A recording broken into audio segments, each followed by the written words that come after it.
Welcome to the Daily Dawg podcast. Today is Saturday, November 8th, and this is week 11 of the 2025 college football season, or Georgia's 2025 college football season.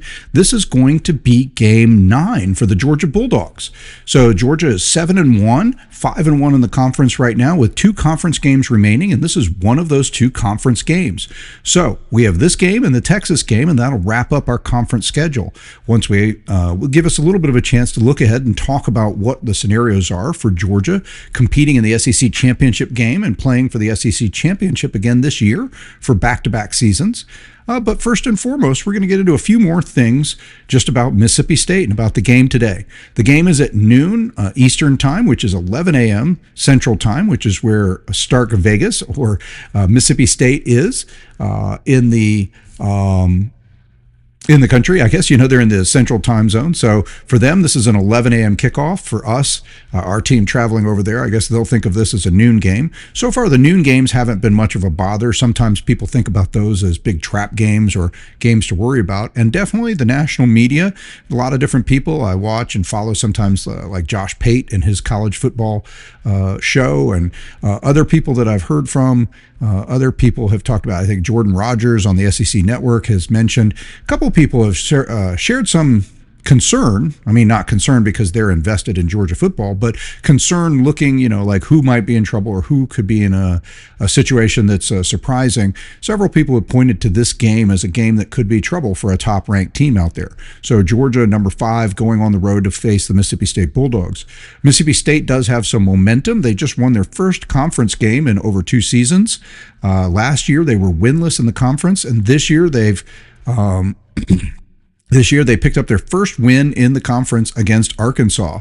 So they're definitely a little excited, a little bit motivated. So that could either have them riding a high wave of a momentum that they carry forward and continue to try to make a name for themselves in the conference. Sometimes you see that once a team gets a win like that, gets over the hump, then all of a sudden wins seem to come. Or it could be the classic trap scenario even for them. And you say, how could it be a trap game when you have the number 5 team in the country coming to your place? Well, could be a little bit of a letdown, having finally won that conference game, got that monkey off their back. They are 5-4 on the season, and their next win would put them at what we typically think of as bowl eligibility. That bowl eligibility line's been a little fuzzy over the last many years because there's so many bowl games now. Sometimes bowl games have to consider taking teams with losing records. But first and foremost, you still want to get to 6 games if you want to be in a bowl game. And, that's a reasonable goal for Mississippi State, is to get to a bowl game. So they've got a chance to make themselves bowl eligible to win, pick up a second conference win. And they've been tough at home. Their last home game, or one of their last home games, involved having Texas. They were at Arkansas last week for that win, so they got that SEC win on the road. Their last home game was against Texas, and they had Texas dead to rights. They were leading by 2 or 3 scores. I forget the exact score. I think it was like 38-21 or something.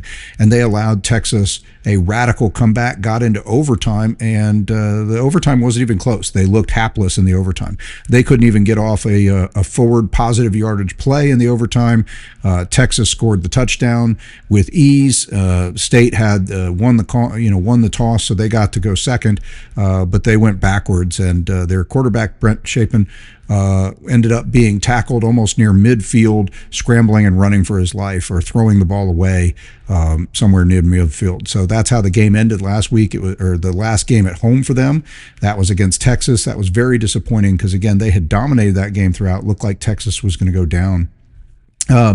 It was listed as a stirring comeback for Texas, and Texas did do some things right. I mean, you can't come back and win a game without some effort, but I watched as one of those people in the country who saw the upset brewing, flipped over to that game, put it on, and I watched the final 5 or 10 minutes of regulation and then the overtime, and State really coughed that game away. I mean, all they had to do was get a first down or 2 here or there. Texas, one of the ways Texas was able to score was on a punt return.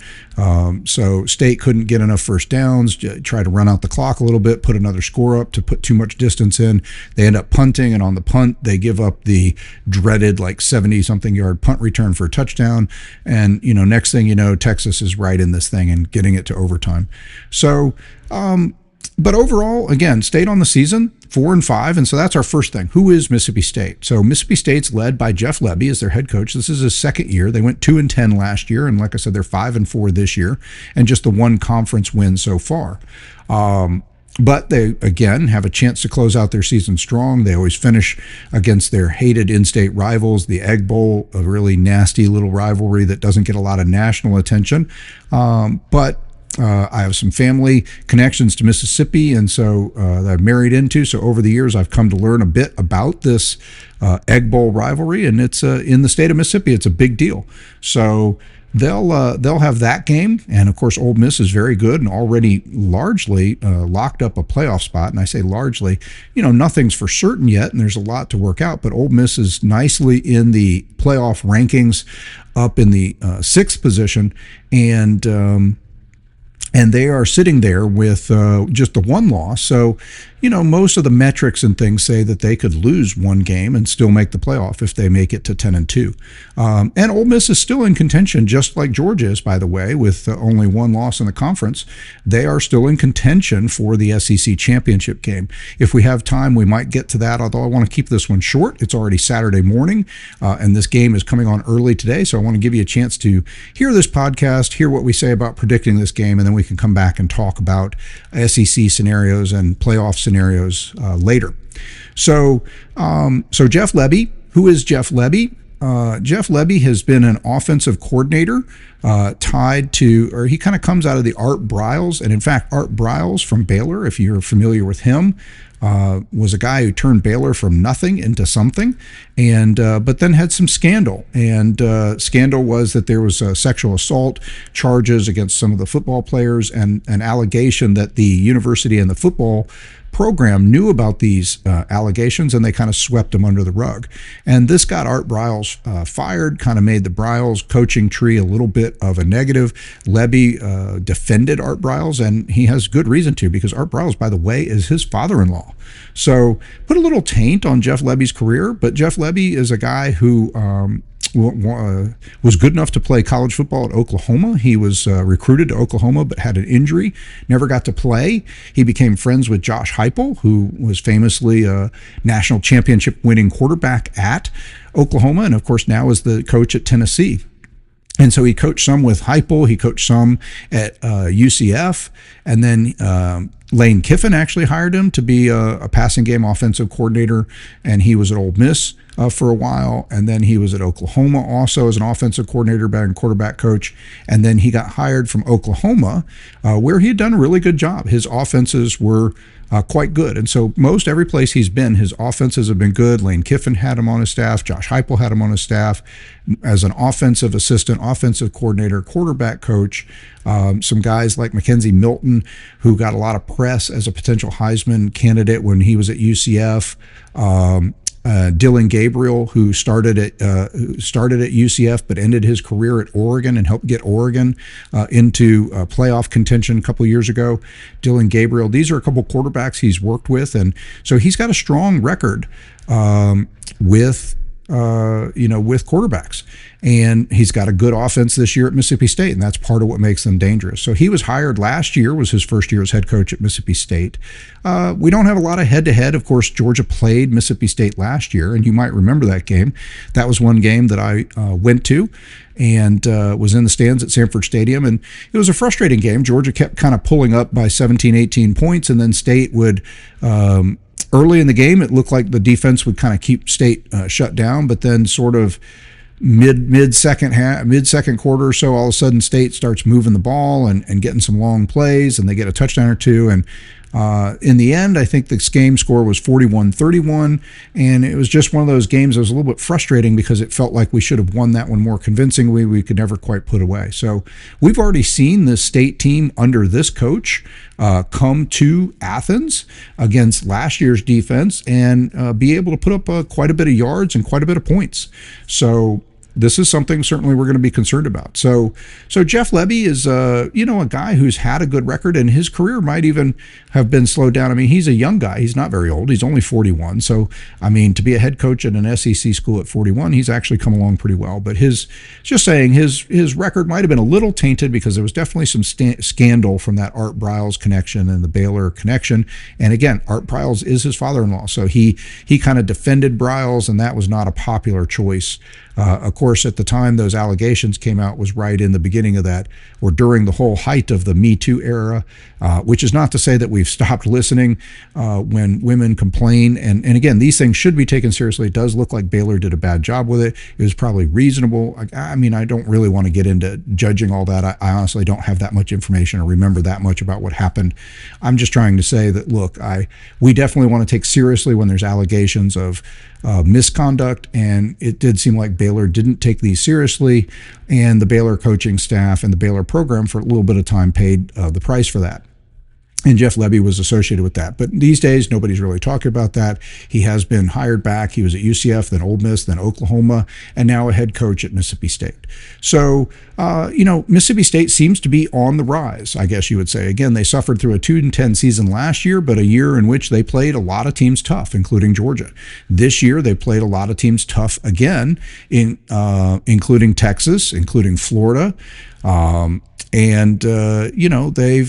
also, one of the ways they've actually got a positive record is they had an out-of-conference game this year against Arizona State. And Arizona State, as you might remember, was last year's Big 12 championship and honestly gave Texas in the college football playoff last year everything that they wanted. I mean, except for a couple bad breaks, Arizona State easily could have won that game. Texas ended up winning at 38-31. So they were very competitive.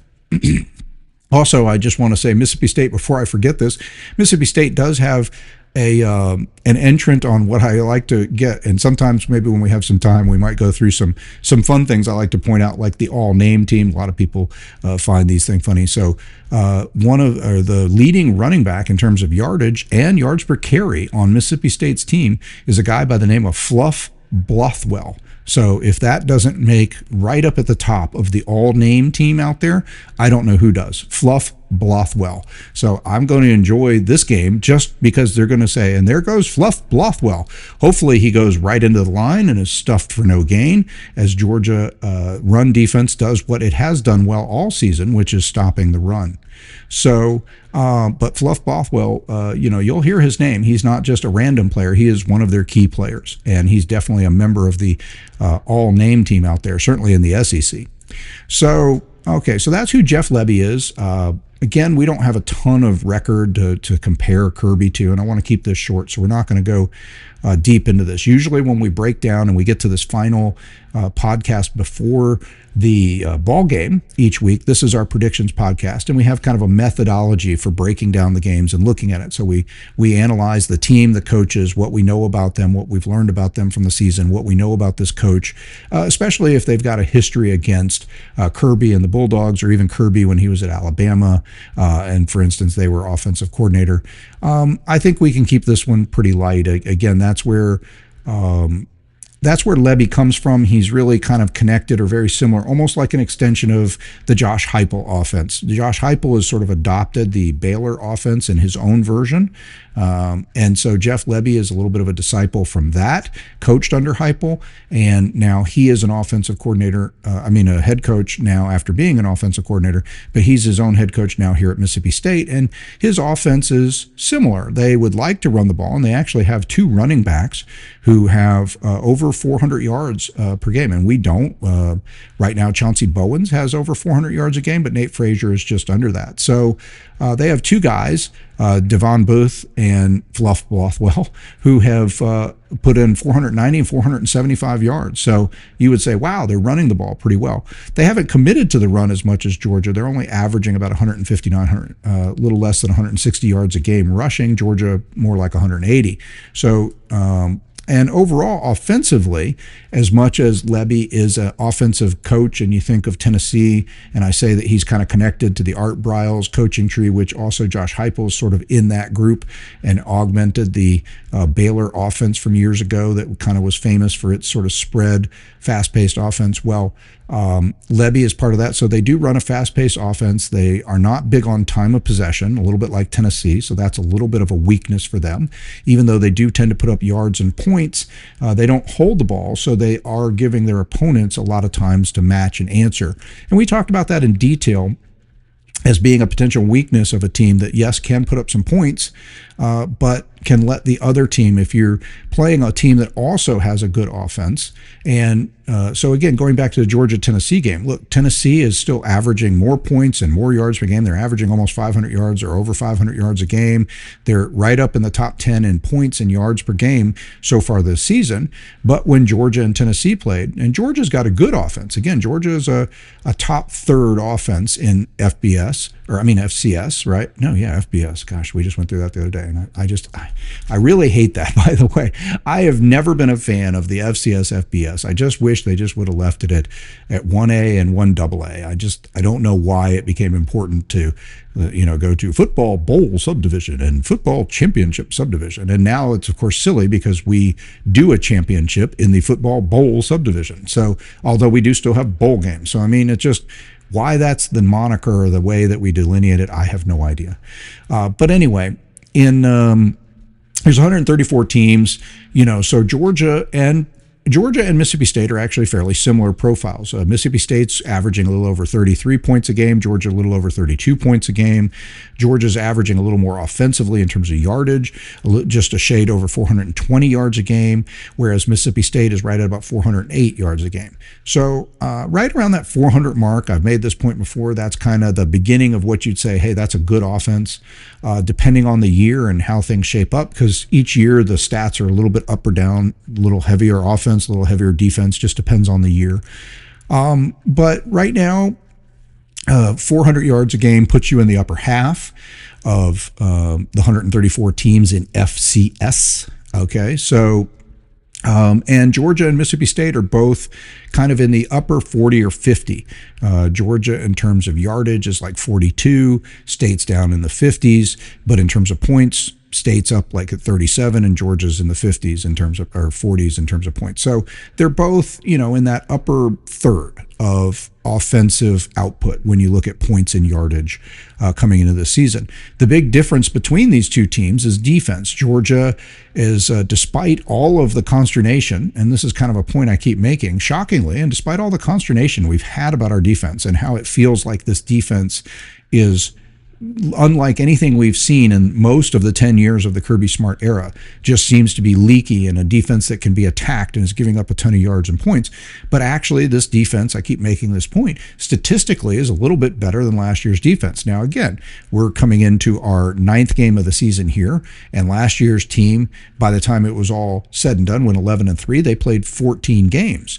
So we're coming, we've only played 8 games so far versus 14 games last year. And of course, the longer you go in the season, especially when you make the SEC championship game like we did last year and you make the playoff, well, now you're playing elite teams. And so you're more often going to see your stats affected. I mean, the true nature of college football is a lot of these stats are accumulated. And I've kind of talked about this before, but a lot of these stats are accumulated against your mid-level and lesser teams. When the top teams play each other, and you can think about like this year's Georgia-Alabama game. Statistically, there was very little separation between the Georgia-Alabama teams on the field. And frankly, there's very little separation on the field, right? I keep making this point, but it was a 24-21 game. So neither team got into the 30s, even if they averaged 30 points a game. Neither team was able to hold the other team under 20, which is sort of the beginning of playing a good defensive team, right? If you hold a team to 17 points and you can score, if you average scoring and right now Georgia is averaging, for instance, about 32.5 points a game and giving up a little under 20, like 19.5 points a game defensively. So Georgia's averaging almost winning games by 2 scores. But so then when you play another team of similar talent, similar capability, good coaching, you see these games often get a lot closer. And both teams are able to do the same thing to each other, which is to remove or lower their lower their floors and their ceilings to where they come, or lower their ceiling and lower the floor. Maybe, I guess the idea is you're pulling it together on the margins, right? So Georgia was held to well under its average of over 30 points a game by Alabama, but Alabama was also held by well under 30 points a game by Georgia. So the score gets down to be 24-21 in a game like that. And you look at the statistics, and Alabama had like 380 or 90 yards in the game, and Georgia had 360 something yards in the game. So neither team was able to get into the 400s, which they average. Neither team held the other team under 300. Neither team was able to hold the other team under 20. Neither team was able to score over 30. So that's, I guess, what I'm trying to say is when these teams play each other that are more even, then the games get compressed into a smaller margin, and you have the statistics, the scores, and everything are a lot closer. And frankly, that's what you see in the NFL. The NFL goal for years, and this is a reasonable comparison, we keep bringing it up as the season goes on, because we're kind of making college football more into the NFL, whether it was intended to be that way or not. We've introduced a playoff system. So now we're not just going by bowl games and bowls, the bowl and pull era, right? We've had the 4-game playoff, but that's nothing like the NFL, where nearly half the teams or the upper third of the teams are going to make the playoff. Well, that's not the case. Again, 134 teams in FCS. Even with a 12-team playoff, clearly it's a very small number at the top that are going to make the playoff. But when you look at what is happening, and I've made this point about charity, when you look at what it used to take to feel comfortable that you were in contention down the stretch of a season for a national championship, it was being, undefeated or one loss, and preferably if you had that loss, it was either early in the season or against a really highly rated team, or both. And nowadays, you can probably get in, an SEC team with a really good strength of record and a really good schedule might be able to get into the playoff system now with as a 9-3 team, or with 3 losses. We haven't seen that yet. There was a couple teams on the edge last year with 3 losses that didn't make it. South Carolina, Alabama being the teams that were just out that come to mind. But it could happen. We might see it. We might see it this year. We'll just have to see how it shapes up.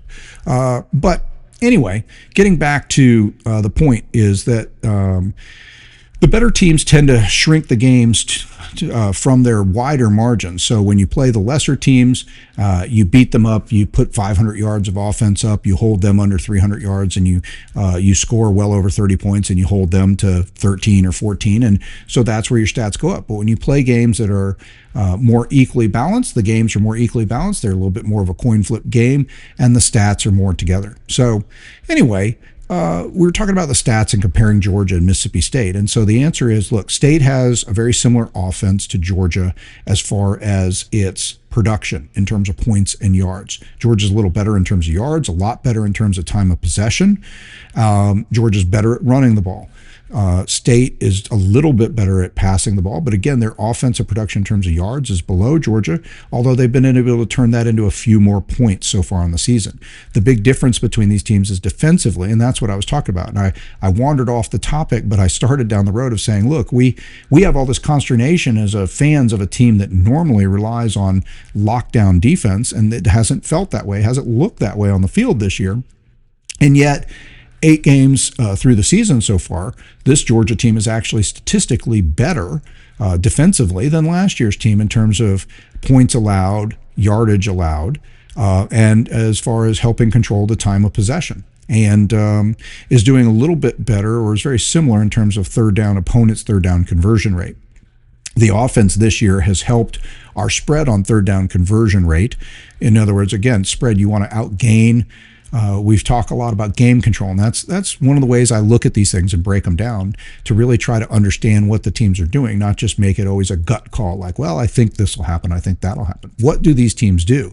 And we're at the point of the season now where, 2/3 of the way through the season, we can start to look at the statistics and feel like there is some meaning here, although you do have to judge them against how did they do against the weaker teams on their schedule and how they do against the better teams on their schedule, because that's what I was getting at, is there's a lot of noise in college football statistics. By the end of the season, they're pretty meaningful. Early in the season, it's hard to tell because you have small sample size. Now we're 2/3 of the way through the season, we can learn some stuff, but we still want to kind of look at what it is they do. How is it they do, overall in the different scenarios. As a for instance, I've taken a look at it, and I don't have the screen pulled up right in front of me, but I'll get to it hopefully in a minute. But Mississippi State, for instance, while they average over 400 yards a game and over 30 points a game on offense across all contests so far this year, they're 5-4. They've played 9 games. We played 8. When you look at their conference record, they average more like 360, 375 yards of offense, as opposed to over 400 when they're playing in the SEC, and they only average scoring about 28 points a game in conference versus non-conference. So, and I've made this point also before. I feel like I say that too often. Maybe I should stop saying it. But I just want to acknowledge that, look, this is an ongoing conversation that goes on throughout the season. We're kind of constantly looking at and talking about where our Bulldogs are and what they do and what they don't, and we're trying to build on these ideas. So one of these ideas I've been talking about is what Georgia does and what they don't do, what we can learn from both the games that have been played, the stats, and the way they play year in and year out. And this Georgia team, much like most of the Kirby's teams, does play its game consistently, right? So one of the things about that is that our offense isn't the kind of offense that tends to explode against weaker teams and put up 600 yards, 650 yards, and 50 points.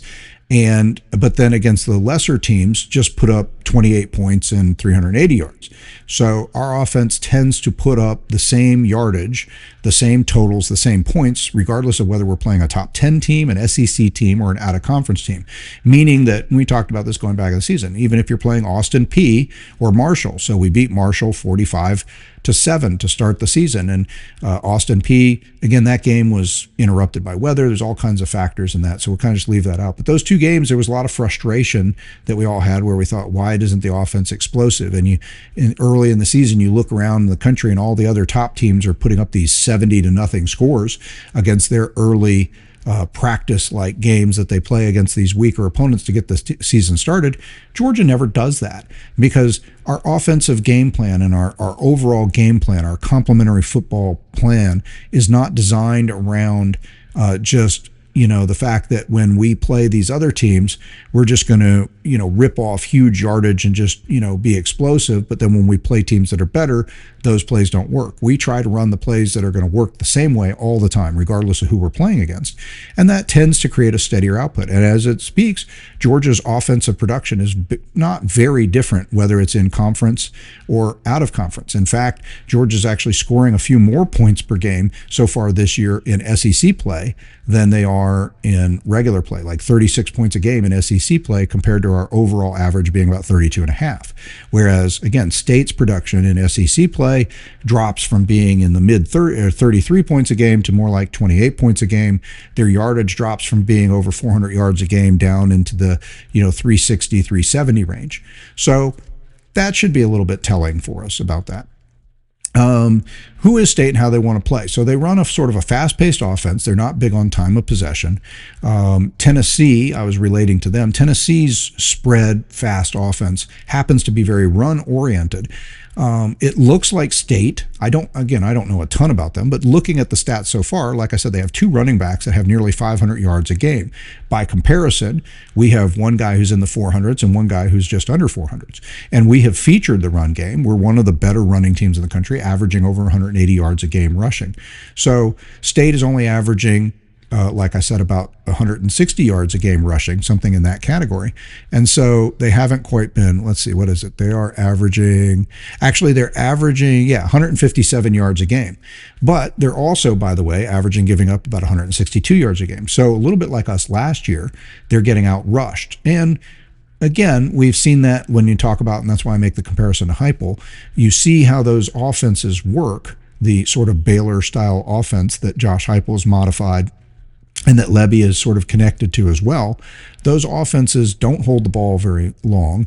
Heupel has made a point out of making his a very run-oriented version of the offense, and it looks like Lebby has tried to feature the run with 2 backs at nearly 500 yards, and yet they still are somewhat imbalanced, passing for over 250 yards a game, but running for only just a little over 150 yards a game. So out of their 400 yards a game, they're still getting about 250 in the air and 150 on the ground. Georgia is much more balanced in that regard. We're getting more like 180 yards a game plus rushing and 220, 230 yards a game passing. So we're a little more balanced in that regard by comparison. So we talked a little bit about who Jeff Lebby is and where he's come from, what kind of team and offense he has, where State is, the state of State. So he's a second-year coach, and they seem to be improving. And we've talked about the fact that this is a little bit of a what some people might call a trap game, right? Georgia is not prone under Kirby Smart to being a team that looks ahead a lot. So I don't think we're going to sit there and say, oh, the Georgia team didn't think about or didn't pay any attention to the Mississippi State because they got Texas next at home, and that's going to be for all the marbles in the SEC and whatnot. Obviously that's a big game, but one of the things that I think we can take a lot of pride in and that Kirby has demonstrated is that this team doesn't really seem to have while there are letdowns, while they clearly, and especially within games, it looks like our letdowns, I guess you would say, are almost in games. This year, they've seemingly been, according to most people's thinking and what we've seen on the field, the letdown seems to be more like first half versus second half, right? It's not so much game to game. But most of the time, Kirby has done a good job throughout his career of keeping the Dogs on a fairly consistent emotional plane. They go out and they perform at a fairly similar level week to week. They don't get real pumped up having won last week and then they can't concentrate and they don't, we beat our rival. We went to Florida and we won that game and it was a close, exciting game, and now they can't concentrate and they're going to play a crappy game the next game. We really haven't ever seen that happen under Kirby Smart very much. I think one of the only times I've seen the team have a sort of emotional reaction in the game was the 2018 season when we ended up following up our appearance in last second loss or last play loss in the national championship game at the end of the 2017 season, the second and 26, I hate to bring up again, but when that happened, we came back the next year and we had a really great season, right? But we fell short. We lose in the SEC championship game and we're not a part of the playoff picture. And even though we had a really good team and had competed well all season, so we end up going to, I don't remember if it was I guess it was the Sugar Bowl most likely. And but long story short, we played Texas and we lost to Texas, and it just looked like that was the only time I could really remember thinking that the team came out and just looked like they weren't able to do it, right? They just weren't as interested in being in that bowl game, even though it was a high-profile bowl game against a high-profile team in Texas. They just didn't look very interested. The high of running from trying to rebuild the program to a national championship game appearance, being one play short, coming back the next season and having a really good regular season, only to fall short and not make the playoff, that just seemed to affect them. And they seemed to go into the bowl game a little bit in a sleepwalk. Texas jumped them early. There was a little bit of an effort to come back. At the end, it was like a one-score game, but we lost. And it just looked like an unspirited performance. That's probably the only time I think I can remember in the Kirby Smart era a sense that the season or the previous game or just the situation seemed to dictate what was happening to Georgia on the field. So I'm not expecting a letdown. I'm not concerned that it's an 11 a.m. game local time because, again, for our team, it's a noon game. And we've already performed as about the same on the season playing a noon game at home recently as we do on the road. So none of those things concern me. What does concern me is that State does have some momentum. They may have a little bit of an emotional letdown. They're definitely going to have to, I'm sure they were fired up and excited about finally getting a conference win. I'm sure they're excited about being over 500, 5-4 this late in the season, having a shot at a bowl game. And so I'm sure that they feel some excitement about that. And they're going to have to buckle down and concentrate with a top opponent coming to town. But they also should have a lot of confidence because, again, they gave Florida all they could handle a couple weeks back. They had Texas dead to rights, and I'm sure they know and feel like they let Texas off the hook more than Texas came back and stormed back and won that game. It was more of State failing, I think, than it was Texas winning. And so I'm sure that's going to give them a lot of confidence, knowing that they have played teams tough. But so let's kind of get into that. So that's who Lebby is. That's the state of Mississippi State. where they are as a program. You know where we are as a program at this point, so we don't have to get that deep into it. We don't have to review what Kirby Smart and what Georgia's going to want to do. The narrative is already out there about start fast, start slow. And look, really the last two games, I think the whole start fast, start slow thing has been a kind of a non-issue. I mean, against State, the defense struggled in the first, not State, against Ole Miss, the defense struggled in the sense that Ole Miss scored on its first 5 drives, and they scored touchdowns on all 5 drives. But as we've covered, I keep saying State. Ole Miss, I apologize about that. As we've covered before, though, Ole Miss is also a top 10, top 15 offense, and they're a number 6, number 7 team in the country overall, right? So, I mean, there's no sense of looking at Ole Miss and saying, yeah, they're number 6 in the playoff poll, as we talked about. So they're in an excellent position to make the playoff because they're in a place in the rankings where, again, they could have probably absorbed a loss and still make the playoff as an at-large team. So they're probably going to finish no matter what happens. You look at what their record is and where they go, whether they make the playoff or not, they're probably going to finish as a top 15 team this year, and they're going to finish as a top 15 offense. So on a certain level, yes, we want to think that the Georgia defense can take down any offense no matter how good they are. But I don't think there's any shame in saying, look, they came in and they put up yardage and got some points. But overall, like I've talked about before, a little bit surprisingly when you go back and you look at that Ole Miss game, Georgia actually held that offense well under its averages. They didn't, not so much points. They got 35 points because they were very efficient on 5 touchdowns and 5 drives. But when it came to yardage, they were only averaging about 350 yards, and Georgia had over 500 yards offense in that game. So we outgained them by 160 yards, and so there was some separation. There was some game control there for Georgia, even against, and the defense was a big part of that. And in the end, after giving up 5 straight drives, the defense then came down with 3 straight just shut down drives, right? 3 and out, 3 and out, and then like a 5 and out, which was a loss, lose the ball on downs. Ball goes over on downs, and that ended the game.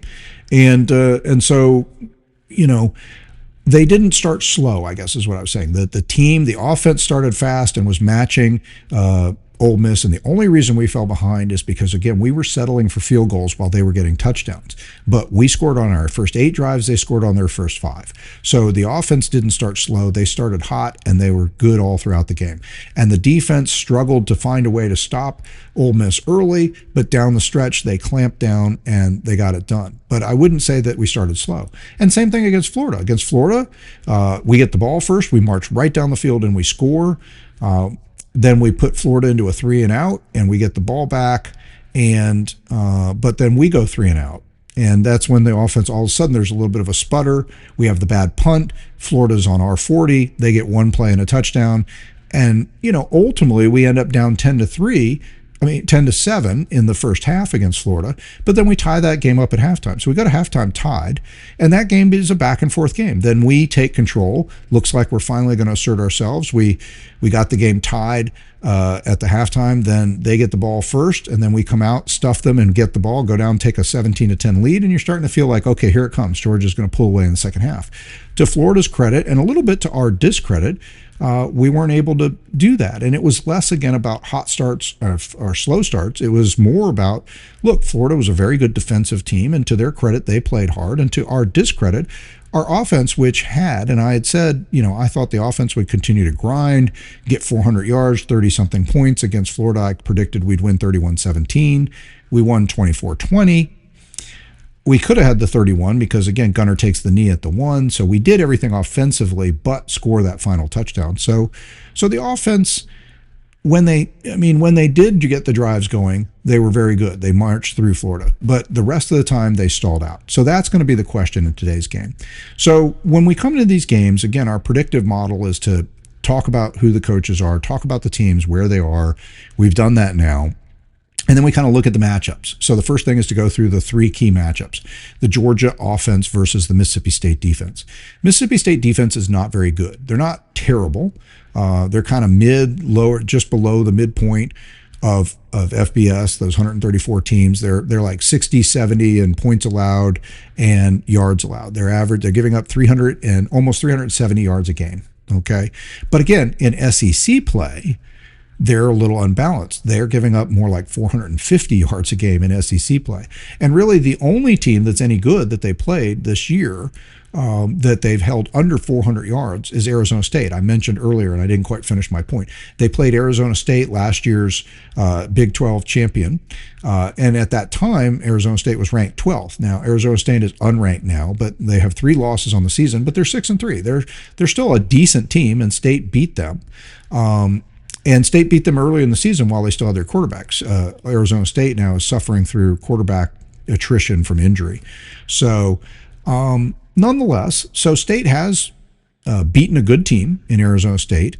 They have not beaten any good SEC teams. They've lost to the better SEC teams, and not even the betters, the Floridas, but they had Florida. They only lost to Florida by 2, 23-21. So, but again, in SEC play, they're not getting to 400 yards, and they're not averaging 30 points a game. It's more like 670 and 365, 670, 370. Just totally reverse that. Just flip the numbers around. Anyway, 370, 365 yards a game, about 28 points. And defensively, they're giving up close to 30 or more points a game and over 450 yards a game when they play SEC games. So I don't think there's any reason when you look at that matchup to think that Georgia won't get back on track. The offense, and this is where I was trying to go before, I guess. Look, our offense has started well in each of the last couple games. One of the things that hurt us against Alabama, hurt us against Tennessee, hurt us against Auburn, is that not only were those teams able to cut through us defensively, and they were able to get scores and yards early in the game before we adjusted and clamped down and were able to play a much tighter game in the second half defensively. The other part that really hurt us was that in those games we offensively started off a little slow. Now, Tennessee, we scored on the first drive, but then we missed a drive or two. Tennessee gets to a 21-7 lead. Alabama, we really did nothing initially. Alabama gets 2 drives. We go 3 and out in between 2 long Alabama touchdown drives, and it feels like they just owned most of the first half, though they only got up to a 14-0 lead. Auburn, same thing. Auburn did completely own us until the fumble. And then from the moment of the fumble, everything changed. We go on to average, put about 300 yards of offense up from the fumble forward. We end up putting up 20 points. They end up not scoring again, and we end up winning by double digits in that game. So it was a totally different game. But since then, again, these last 2 games, especially Ole Miss and Florida, the offense scored on their first drives, and the offense scored all throughout the Ole Miss game. And against the Florida game, the offense was either good or bad. I mean, they either, we talked about this in the the breakdown of the Florida game, that when the offense scored, they scored on 4 of 12 drives. It could have been 5 because we took the knee at the 1, so we could have had 30 points and 5. But they failed. They didn't quite get to 400 yards of offense in the game against Florida. But they, and part of that was because when they scored, they had touchdown drives where they were like 74, 75, 82 yards. And of those 4 scoring drives, 3 of them were touchdowns and 1 field goal. And that's about the right ratio. Look, it's great if you can score a touchdown on every drive like Ole Miss did against us, but that's usually not typical. But what you don't want to do is if you score however many times in the game you score, you don't want half or more of those scores to be field goals. That's not very efficient. So, 3 to 1 is about right. I mean, I'm very comfortable with our offensive performance if whatever amount we score, however many times we score on drives, if we score 3 touchdowns to 1 field goal out of every 4 scoring opportunities, then I feel like we're doing our job well. And we did that against Florida. The problem is we just didn't score on the other drives. And the other drives, we were also particularly terrible. We went 3 and out multiple times and then punted from deep in our own territory. And we also didn't do a great job in the return game. And we kind of just kept being pinned on our side of the field, going 3 and out, and then giving Florida short fields. And that really gave Florida a chance to make that game closer than it probably would have been. And that's really the first time this year we've done that. It really wasn't a very clean or a very good game. I've gone back and looked at it a couple times, and we were either good or not good. We made more mistakes. We had some false starts. We had the turnover early that gave them possession on our side of the field. We had a punt like we've never seen from Thorson, gives them the ball, obviously in striking distance, because the next play they score a 40-yard touchdown. So that's one of the things we have to clean up today is that against State, they're good enough offensively that they could make the game difficult. They could make it to where we have to score on every possession, especially if we help them. They could do that on their own. Their offense is good enough to put up 400 yards and 30-something points, meaning we would have to match them, meaning that we would have to score as often as possible to pull out a sort of a shootout win. And we could do that, and State could push us into that game, especially on the road. But we could also, the most dangerous thing about playing State would be if we played like we did against Florida, and State probably could take more advantage. Florida's offense is not very good. They are bottom third of the SEC, bottom third of the country in yards and points. State is not. State's upper third. So if we make the same kind of mistakes against State, where we give them short fields, we give them turnovers, we give them 3 and outs where we punt and they have a short field or an advantage where they could quickly get into scoring position, they have that kind of fast-paced, capable offense that can attack our defense and get those scores. So we need to not do that today.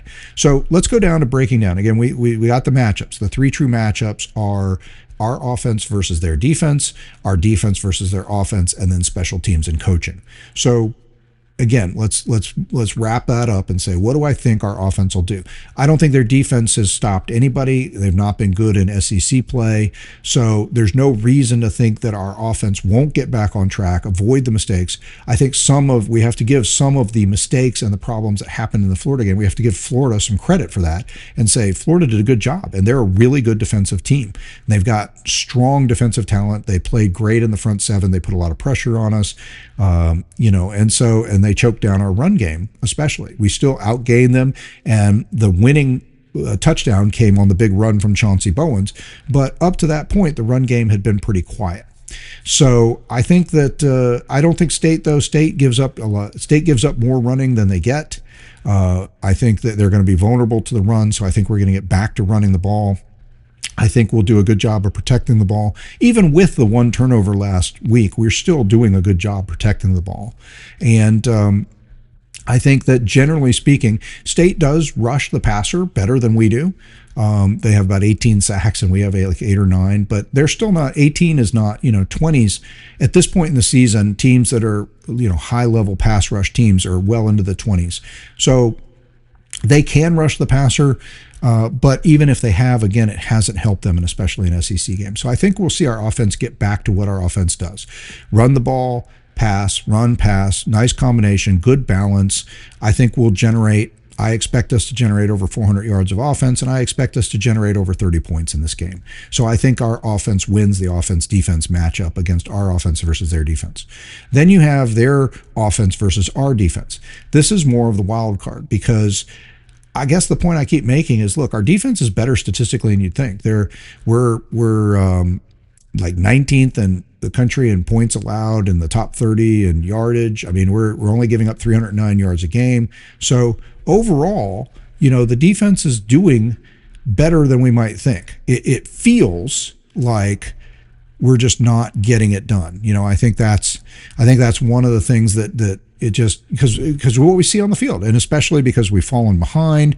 Yeah, in terms of yardage, we're 19th in the country in yardage, giving up 300 yards. So we're top 20 in the country in terms of giving up yardage. Now, again, even that is let's be honest, that's a comeback. Now, last year we were like 330 yards a game. So this year, this team is doing a little better. It's a noticeable percentage better through 8 games than the team was last year through 14 games. And like I said, we still got tough games to play, and that 14 games covered everybody last year. But I think that generally speaking, this defense is doing, and we've talked about this all season too. They have achieved a goal they set out to do, which was to get better against the run.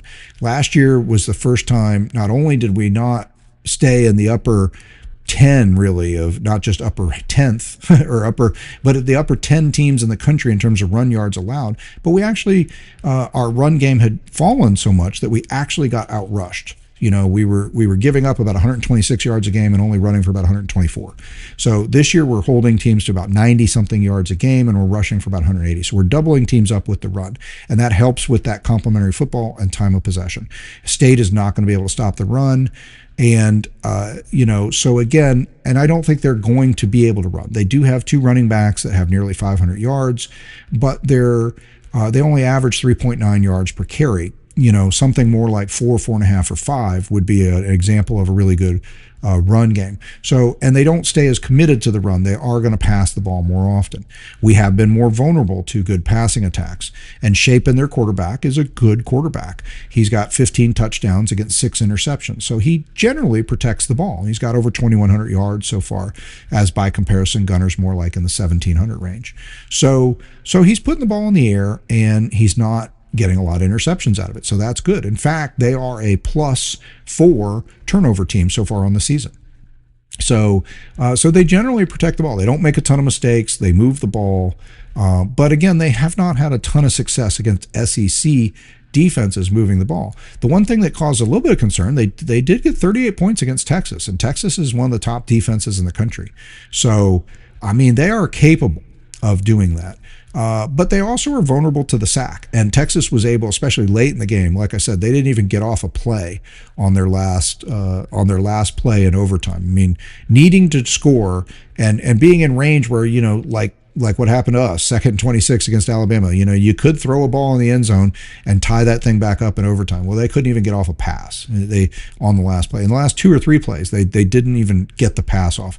Texas's rush was able to get in there after having been beaten a lot during the game. And that may be a mantra like it's been for us this season too. I mean, I am sure that State will get some points, they'll get some plays, they'll get some yards.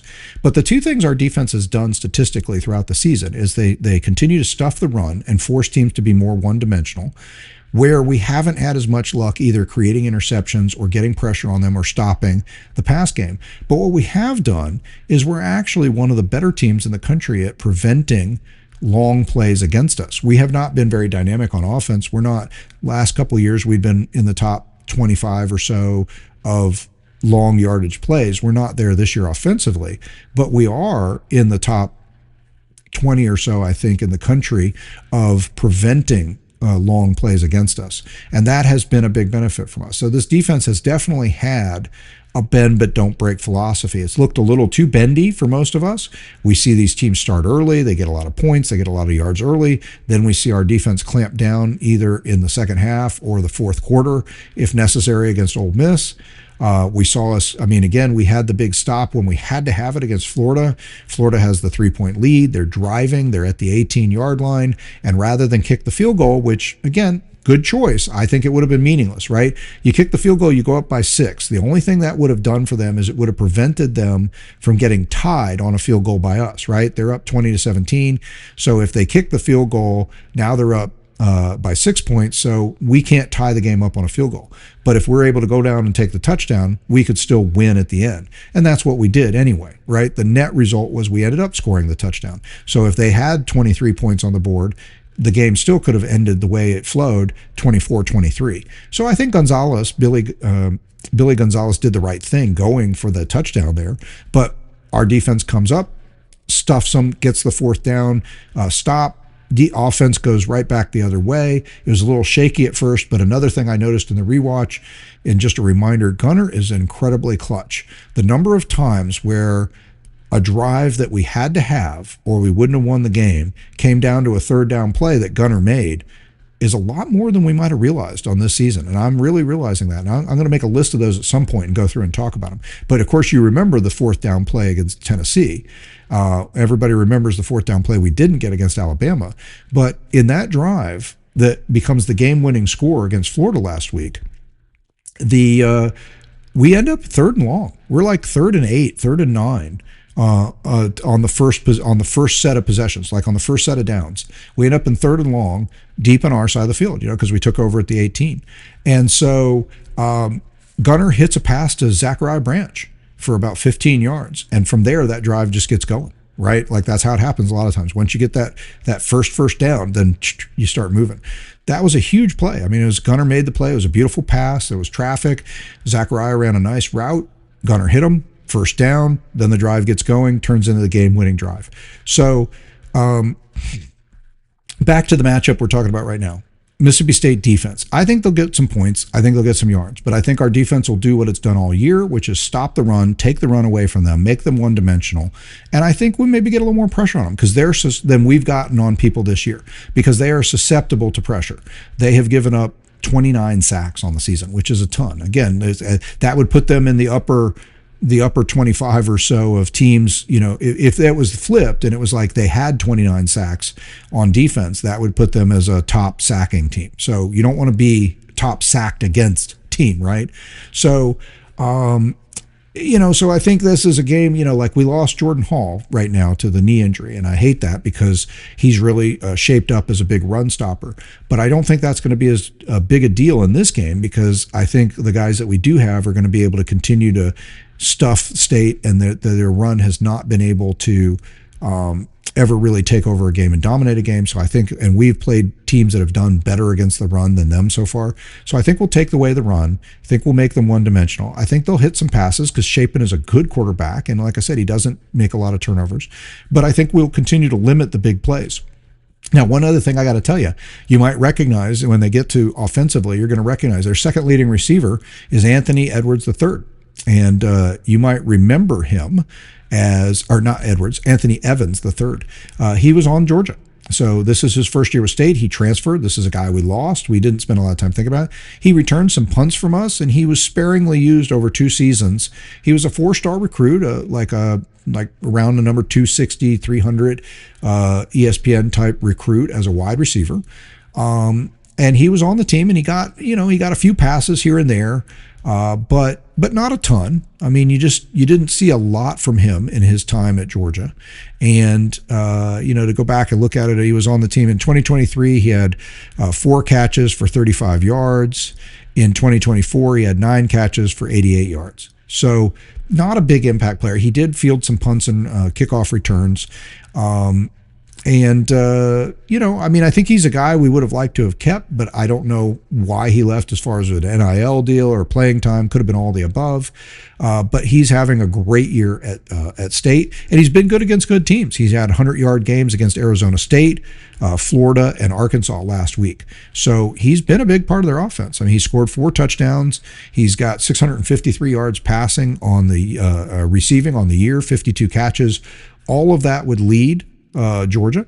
So you might look at that and see those numbers and think, whoa, hey, we let this guy go and he's now a leading guy at State. I don't know why we let him go. I'm going to guess he's sort of a slightly built fella. And, when you play wide receiver at Georgia, one of the things you really have to do, you should have to do this everywhere. You're going to have to do it in the NFL too. So this is, a lot of people look at and they say, why don't we get some of these elite wide receivers? Well, a lot of these guys who are elite wide receivers in college don't end up being great guys in the pros because, again, Georgia does run an offense that's more like the pros. If you're going to be a good wide receiver, you got to make some catches, but you got to be able to block. Everybody has to do everything in the pros, and you have to do it at Georgia too. You have to be a solid blocker. And a lot of times the wide receivers are going to get more time blocking than they are catching in the Georgia offense. And that's not sexy. It's not going to get you a lot of notice. It will get you noticed by NFL scouts, but it won't, who know what they're talking about. But it doesn't make headlines, and it's not splashy. So we've seen some guys leave Georgia before who weren't necessarily great blockers. I think about Burton, who was one of our leading receivers who left and went to Alabama, right? But he was a good receiver, but he wasn't a great blocker. And I think that's one thing that happened. And he was looking to be a guy who could be more explosive on the field. Evans, I don't know what he wanted. I haven't heard the details, but I'm just guessing, knowing that he's a little bit of a slight built guy, doesn't seem like he was a great blocker. And that's one of the reasons I don't think he got as much playing time. He would have developed over time maybe. But I think he's found a home at State where he doesn't have to block as much, where they expect him to get downfield, make some plays in the passing game, and he's doing that. So you're going to see him out there today, and you're going to notice that he's got some yards, and you're going to hear that he's a former Georgia player. But he was not a big impact player for us, even though he's become a big impact player for State. And again, I don't think that's because we just we didn't know what we had. I just don't think he fit. I think our system required more physicality from the receivers than he was probably able to give it, at least at that point in his career. Other guys who are not huge guys who got more, Arian Smith, playing for us, who had a great year last year. He became a featured receiver by last year. He was a smaller guy and was not physical and not a big blocker, and he was mostly just used for speed routes and long passes. And again, you think about the 80-yard touchdown against Ohio State in the semifinal. That's what he was for a lot of his career. Last year, he became sort of the leading every down receiver. He's actually playing a lot of the same role Zachariah Branch is playing for us now. And he developed physically, and he was out there the coaches trusted him to be out there on the field more often for more plays. So anyway, I think that's a little bit quick side note on Evans and what you'll hear and see about him. But that's what I want you to think about that when you hear or you see he's on the field and they talk about his production. You think, oh, hey, we used to have him. And look, we're good at wide receiver. I hate that we've lost Colby Young, but it was nice to see Noah Thomas did have the terrible deflection that led to that interception that led to Florida getting a field goal. But he also had the touchdown, and he had a really good block on a couple key blocks on some plays. Again, talking about wide receivers blocking. So I think he's coming into his own. London Humphreys, our tight ends. We didn't see our tight ends get a lot of action after having a great game against Ole Miss.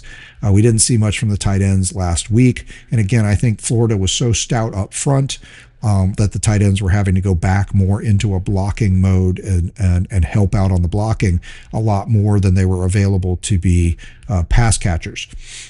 So I think this week, I think you might see more from the tight ends today because State is not going to put that kind of pressure on us like Florida did. They don't have the kind of front like Florida did. So I think the defense does well. I think the defense can hold State to 24 points, which doesn't sound great, but State is a upper third offensive team. So I think we can do what I was saying earlier in this podcast, which is I think we can hold them below their points, below their average, below their typical production. And as long as we can gain our typical production on offense and hold them below, then the defense can help do its job to create some separation and create a win. So when it comes to special teams, honestly, I didn't look very far into their special teams. I mean, I think that I'm just going to sort of rely this time on the same thing I say all the time. Look, Thorson is one of the best there is, even though he had the one terrible punt in the beginning of the game and it kind of cost us the touchdown. He was fantastic the rest of the game against Florida. And then Woodring has been spot on when we need field goals. He's been the guy. He's only missed one in a couple seasons now that was under 50 yards. So I think we can count on him. He was a little off, maybe. I do think the special teams was actually a little off last week, and I think that I would imagine Kirby was upset about it, and I bet they had some emphasis this week in practice. And the places they were off, we didn't get the number of touchbacks we're used to, and we didn't cover the returns like we're used to. They had a few returns, especially they had their running back Baugh, and I say they being Florida, had a 35-yard return. And Florida consistently felt like they could and should return the ball when it was returnable. A lot of teams, the way our team has played, a lot of teams, when there is a returnable kick, you still see them go ahead and just take the touchback. Florida was not, that whether that was by coaching design to say, hey, look, we're going to take every chance to bust a play, or they saw something in the way we're doing our coverage that they felt that they could attack it. They were successful. We did not make them. I have seen teams over the last 10 years of Kirby. I think our team has been very good about when teams have made the mistake of trying to return a kickoff. I mean, when you get a punt, you might as well try, right? Whatever. But when you get a kickoff, you're going to get the ball at the 25, or you can try to return it. I have seen teams make the mistake a bunch against Georgia and against our coverage team where they think they can try to make a play, and they end up getting tackled at the 7 or the 10 or the 12. And so we have gotten a lot of field position battles just by people making the mistake of trying to do the kick return against us. Well, last week, Florida was able to not be punished and actually gain some on the kick returns. So hopefully we tighten that back up this week. Otherwise, we didn't see big problems. The one bad punt, but that's the odd exception, not the rule. I believe in Thorson, and I believe in Woodring. So I don't see, big issues there. But on the kick return game on our side, we also made some mistakes. I'm a big believer in Zachariah Branch too, and I want to see him bust. I've been saying all season, I think he's going to bust one, right? We're going to get a freebie at some point where we help get a win, or maybe help get some separation because we get a big return. Whether it's in the punt or the kickoff. Well, so far that hasn't happened. And actually even worse, last game in particular, we did run some back and we ourselves didn't get back. I mean, I guess the standard is if you're going to try to run it back, you better at least make the 25-yard line because you were going to get the 25 anyway, right? So, well, that didn't happen last week. We had a couple times where we returned it and we ended up at the 18, 19-yard line. And then we go 3 and out and actually lose some yardage. And so we're punting from the 13, 14, 15. That's what happened against Florida that really unbalanced the game and kept Florida in it, is that the offense, when they were good and they scored. When they weren't good, they went backwards or they gained no yards. And the return team had often put us in a position where we're already at our own 18, right? We're already at a teen. You don't want to be at a teen and then go 3 and out and then punt from there, because that's just giving the other team good field position. So I expect I think that was more the anomaly than the rule. I don't know why that was exactly the case, and I think there were some issues. Both teams were a little less good about getting touchbacks, Florida and Georgia, depending on which way they were going in that game. Don't know what to expect weather-wise at Starkville, but I do expect that whatever happened in our return coverage and our return game for our returns that was not solid, I expect that the coaches noticed it as much as I would have or you might have, and they will address it. And that, again, has been more the anomaly over the last 10 years, over this season, over all seasons. So I expect to see that corrected. So I think at a minimum, the best I could say without knowing a lot about State's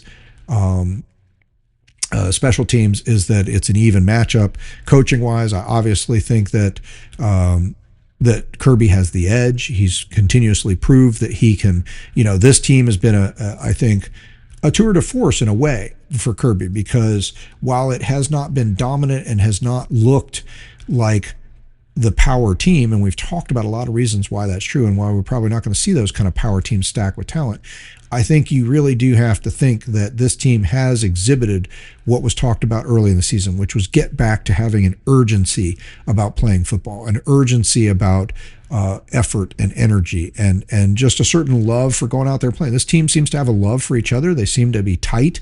They seem to believe in each other. You hear people talk about Gunner. I mean, every player that talks about playing with Gunner, whether it's Lucky Lawson or Cash Jones or Nate Frazier, these guys all just, sound like they would walk over fire for Gunner. So I think this team has a unity, and this team is bought into the fire, passion, and energy. This team is bought into the you can't kill us, never say die. This team has done some of the goals that it had, like setting out to be more dominant in the run game and to stop the run. And I think that has been one thing they have done all throughout the season. And so we're just waiting to see the defense just get a little more consistent, be able to make those shutdown plays like they're doing late in the game throughout the game. And I don't know that they'll do it throughout this game, but I think that they have the chance today to make the Mississippi State offense, like our offense was against Florida last week, less consistent. And I think that should result in what should be a win, because I think our offense can win against their defense. I think our defense can win a little against their offense, and I think the special teams will be a wash. So those are the matchups. So what are the true outcomes? We always talk about true outcomes. There's 3 true outcomes in every game, right? Mississippi State could blow us out, we could blow them out, or it could be a 1-2 score game, a close game. And I change the definition week to week on what a close game is based on the game. Like I thought Alabama, truly coin flip, right? This is going to come down to 1 or 2 or 3 points either way, and either team could win it. And that's exactly what happened. It was a 3-point game. We had our chances. Alabama pulled it out. So what's going to happen? What are our outcomes? Can Mississippi State blow us out? Yes, they could. There's a chance, right? They have a powerful offense. They can put points up. They can put points up in a hurry. So if you make mistakes, you go 3 and out, you again give them good field position, you give them a turnover, you do that 2 or 3 times in a row, you have 3 bad drives in a row and you let them score 3 times in a row, you could be down 21-0. And then the trick is for a blowout, and I define a blowout as 3 scores, so 21-0, 17-0, 21-0. Those are the beginning of blowouts, right? Or 17 to 21 point win, that's blowout. 3 scores. Beyond, it could certainly be beyond that. So, but to sustain a blowout, State would have to get up by that and then hold it. And again, I think this team has proved that's not going to happen against hardly anybody. Hasn't happened against better teams than State, so I don't see State doing it. So I would say our chances of being blown out by State are 5-10% tops. So I think that scenario is not a very important one to consider. Georgia blowing out State. We keep waiting for the game that Georgia puts it all together. And I've predicted it a couple times, and it hasn't quite happened yet. So this has every reason to believe. I mean, it could look on paper as a trap game, but it also could be the game where the defense just starts to gel. They get good pressure on Chapin because they've had pressure on him all year. We stop the run, and maybe he does throw a pick or two, and the defense gets some stops. Offense just keeps grinding, puts up the yardage and points, and we could win this game 31-17. Which actually would only be a 14-point game. So that would not officially be blowout. So let's say 38-17. That could happen. I think that's in the realm of possibility. And I would say that's 35% chance. So let's give it 5% chance State could blow us out and 35% chance we got. So 40% chance that you have a blowout either way, which leaves a 60% chance that the game's going to be a 1 or 2 score game. And I think that's the close scenario here. I don't think this one's going to be I don't think it necessarily is going to come down to field goal. Look, Georgia, going back to the ESPN Football Power Index, the predictive model they use, Georgia has about an 80% chance of winning this game, 20% chance of losing. That was our same percentage last week against Florida. Also on the line, it's been very similar. Georgia opened as an 8.5-point favorite, went down to 7.5-point midweek, up to a 9.5-point now. So the trend has been moving towards Georgia on the line. I think that's about right. I generally think 10-point win is. I think I think that this could easily be a 1-score game, and yes, State has a chance in a 1-score game, but I would say that Georgia has the 60 to 70% chance to win a 1-2 score game here. And I just kind of going with the line on that, and just the things I said. I think our offense will get 400 and something yards. I think they'll get 30 points. I think our defense can hold them like their SEC average to 28 points or less. I'm thinking 20, 24. So I'm kind of leaning towards the idea that it's like 34-20 maybe. I could see, again, the blowout. It could just tip the scales the other way and become 38-17 or 38-21, something like that. I could see that happening. But I think, and I do think we'll maybe see more. I think the defense is going to start looking a little. I think we're going to come away from this game saying, yeah, we gave up some yards and points, but overall, I think we hold them under 400 yards, and I think we hold them to 20 to 24 points. I think we gain over 400 yards, and we score at least 28, but probably more like 31 to 35 points in this game. So that's what I think happens. I think so. We have the 60-70% chance of winning the close game. So overall, then we have a 35% chance of a blowout. There's 60% I left on the table for the close 1-2 score game, and I think Georgia has a 60, let's call it a 70% chance of winning that scenario, right?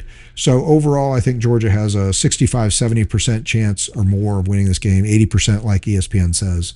And I think it's probably something in the neighborhood of, like I say, like 31-20, 34-21, something like that. Could stretch out to 38-21, 38-17. Those are all, I think, in play. That's kind of what I feel like on this one.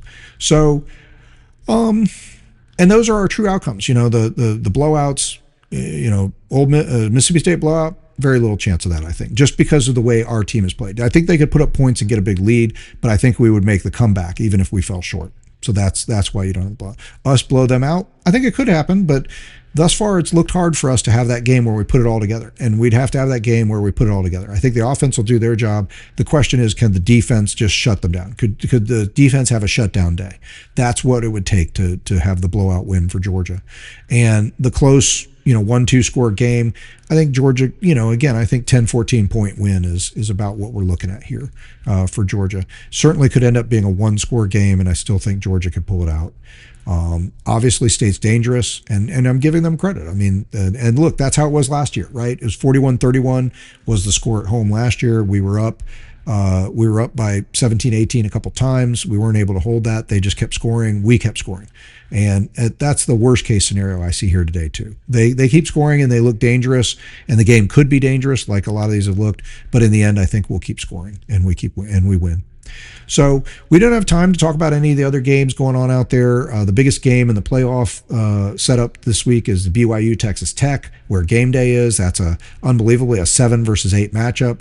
Most all the other playoff teams, now that we know if the season ended today, these teams would be in the playoff. Most all those teams are in action. Memphis, the group of 5 team we talked about, they lost last night in a Friday night game. So, now they were already ranked 29th if the rankings went that far, and that's where we're going to find the group of 5 participant. So now we'll have to start looking around at those other teams like South Florida and Navy, and I'm not sure who all else is still in that running, but we'll talk about that later. So LSU, Alabama, it's a night game, but hardly anybody cares because of what's happened with LSU. The big game that's probably most interesting to us from an SEC point of view is the